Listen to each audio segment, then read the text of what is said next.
نبی پاک کی بارگاہ میں ہرنی بھی فریاد کرے، اونٹ بھی فریاد کرے، جانور تو فریاد کریں، لکڑی کا سوکھا تنا نبی پاک کی یاد میں رونا شروع ہو جائے۔ لیکن صحابہ کرام تو علم دین سیکھ رہے تھے نا، قرآن پڑھ رہے تھے، حدیث سن رہے تھے، مگر بارش چاہیے تو نبی پاک کی بارگاہ میں، بارش رکوانی ہو تو نبی پاک کی بارگاہ میں، ابو قتادہ کی آنکھ نکل جائے تو آقا کی بارگاہ میں، کسی صحابی کی تلوار ٹوٹ جائے تو نبی پاک کی بارگاہ میں، آقا لکڑی پکڑا دیں تو وہ تلوار بن جائے، واپس جانا ہو گھر اور رات کو راستے میں روشنی نہ ہو تو نبی پاک کی بارگاہ میں، آقا لکڑی کو ہاتھ لگائیں تو وہ نور کی ٹارچ کی طرح روشن ہو جائے۔ آپ ہسٹری اٹھائیں، کئی صحابہ کرام جو ہے جب بیمار ہوتے تھے پیارے آقا کی بارگاہ میں حاضر ہوتے، کنواں کھارا ہے حضور، اب ہمارے کنویں پہ تشریف لے آئیں، آقا وہاں کلی فرما دیں۔ مدینے کے بچے صبح صبح نبی پاک کے بارگاہ میں برتن لے کر آ جائیں اور آقا تبرک بنانے کے لیے سب کے اندر اپنا ہاتھ ڈال دیں۔ احادیث کا مضمون ہے کہ سردیوں کے دن ہوتے تھے، نبی پاک کے دروازے پر بچے برتن لے کر آتے، آقا سردیوں کی صبح بھی کسی کو لوٹاتے نہ تھے، اپنا مبارک ہاتھ اس برتن میں ڈال دیتے۔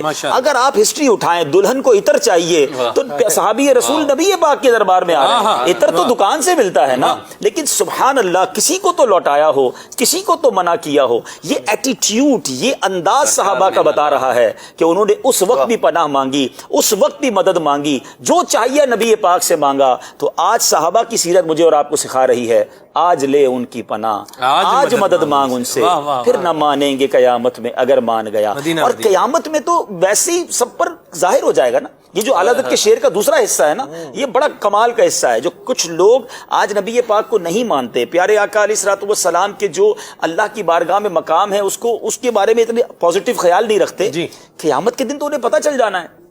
کہ اس دن چلنی کس کی ہے، اس دن مانی کس کی جائے گی، اس دن بخشوانا کس نے ہے، اس دن شفاعت کس نے کرنی ہے۔ سیدی اعلیٰ حضرت بھی ایک اور شعر میں سمجھایا نا، سنتے ہیں کہ محشر میں صرف ان کی رسائی ہے، گر ان کی رسائی ہے لو جب تو بنائی ہے۔ اس دن ماننے والے تو کفار بھی ہوں گے، وہ بھی مان لیں گے کہ ہاں یہ رسول پاک ہیں اور یہ اللہ کے نبی ہیں اور انہی کی شفاعت چلے گی، مگر اس دن کا ماننا کام نہ آئے گا۔ آج نبی پاک علیہ الصلوۃ والسلام کی طرف لو لگانی ہوگی، ان کی ان عطاؤں کی وجہ سے، ان کی ان کرم نوازیوں کی وجہ سے سچی پکی محبت کرنی ہوگی۔